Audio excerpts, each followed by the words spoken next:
My story is a Mexican folktale called The Bear Prince. I originally read it on AmericanFolktales.net, then all over the place, lots of other versions. Anyhow, here goes. Once upon a time, there was a poor woodcut who had 3 daughters. His youngest daughter was by far the most beautiful of the 3.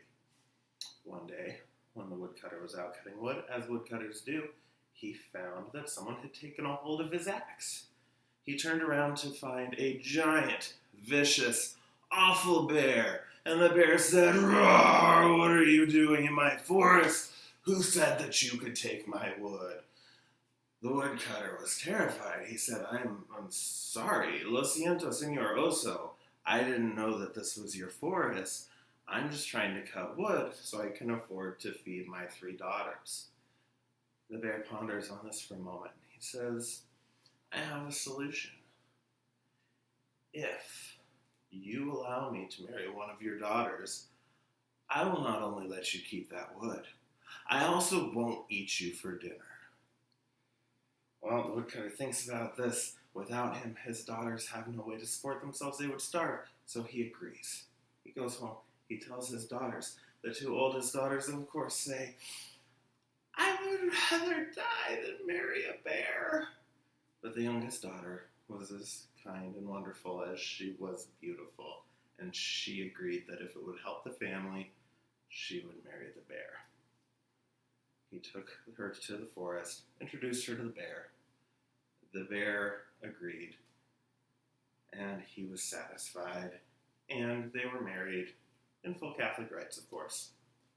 Well, after a bit, at night, the princess walked in and she heard the bear. He said, Bear so hairy, bear alarming, turn into prince handsome and charming. And that's what he did. He turned into a handsome, very charming prince.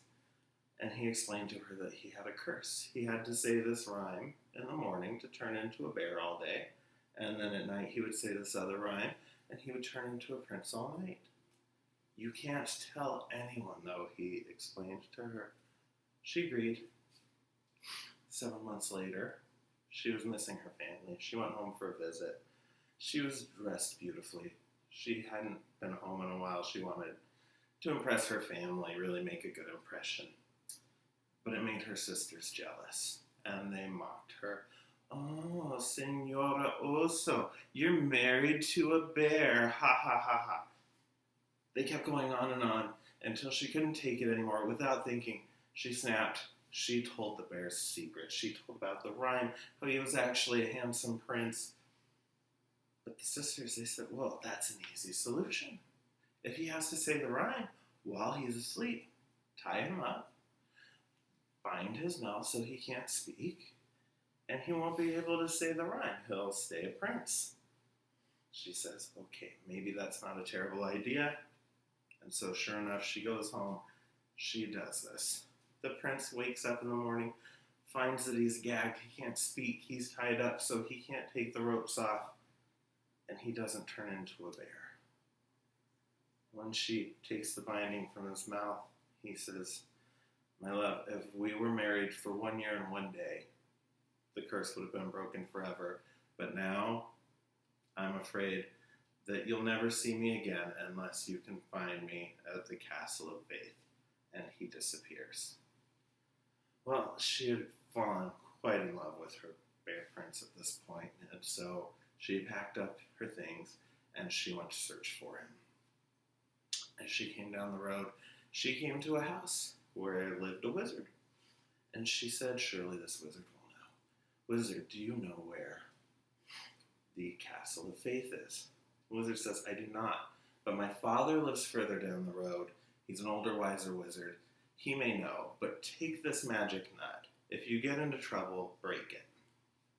She says, thank you. She goes on her way. She comes to his father's house. He says, no, I also do not know where the Castle of Faith is, but my brother might. He's older and wiser. Take this nut for your journey. If you find yourself in danger, break it. She travels on to his brother. His brother also doesn't know. However, he does know that the moon lives farther up the road, and surely the moon's powerful enough to go. But, by the way, take this nut. If you find yourself in trouble, break it. She continues up the road. She comes to the moon's house. She knocks on the door. A woman answers. She says, "Are you the moon?" She says, "Heavens no, child. I'm the moon's housekeeper. If the moon found you here, though, she would eat you. You must go." She explained her whole story. The housekeeper was heartbroken. She took pity on her. She said, "Hide behind the stove. When the moon comes home, I will subtly ask her. We'll find out." The moon comes home. And when the moon comes home, the housekeeper says, "Funny thing, this owl was flying by today. We got to talking. This owl kept going on and on about a castle of faith. I said, if anyone knows where the castle of faith is, it would be the moon." The moon says, "I don't know, but I happen to know that the sun does know." So the housekeeper waited until the moon left, helped the girl out of her hiding spot, explained to her what she had heard, just in case she missed it, and sent her on her way to the sun's house. She came to the sun's house, knocked on the door. The sun answers, "Lord child, what are you doing here? Please be careful. If you were any closer, you would burn up." But the girl explains her story, and the sun says, "I do know where the castle of faith is, but I can't leave at night. Plus, if I lifted you up to help you get there, you would burn up. Go to my compadre, up the road, La Aire, the wind. Go to the wind. The wind will help you. Tell her I sent you." She goes up the road, comes to the wind's house, says, "The sun has sent me to ask you a favor." She says, "For the sun, anything." She explains her story. The wind says, "Yes, I will take you." The wind carries her to the castle of faith. And there is a big dance, a big party going on. And she says, "I have to go back, but I will drop you off here. Good luck on your journey." And the wind leaves her. She knocks on the door, and a servant answers. She tells the servant, "I'm looking for the Bear Prince." He says, "He's here, but you can't see him. This is his wedding. He has just been married." Well, she's heartbroken, but she has to know what's happening. So she says, "Well, I've just never seen a party this big. This is such a fantastic ballet. What a beautiful dance. Would it be all right if I come in and watch for a while?" He says, "I guess I can let you in, but please be very careful. His new wife is very grumpy. If she catches you, there will be trouble." So he finds her hiding spot. She's trying to get the Bear Prince's attention. "Over here, hey, I'm over here." Well, in the meantime, she accidentally catches the attention of his wife, who, as it turns out, is actually an evil witch who has put a curse on him. That's why he's marrying her against his will. He doesn't know what he's doing. But in trying to get his attention, she gets her attention, and she says, "Servants, seize her." As they get their arms on her, she says, "What do I do?" And she remembers the nut. She breaks the nut. She turns into a mouse, slides right through their fingers. Well, the evil witch, seeing that she's just turned into a mouse, turns into a cat, and she pounces on her. So she says, "What do I do?" And she breaks the second nut. Well, she turns into a grain of rice, and she's gotten close enough to the Bear Prince now that she lands on his plate amongst a large pile of rice, so she's hidden. Well, the evil witch, seeing this, turns into a chicken.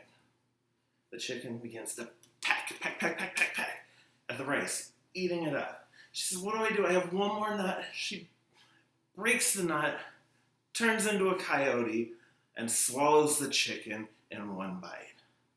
Immediately upon this happening, she turns back into herself. The Bear Prince recognizes her immediately, and they live happily ever after.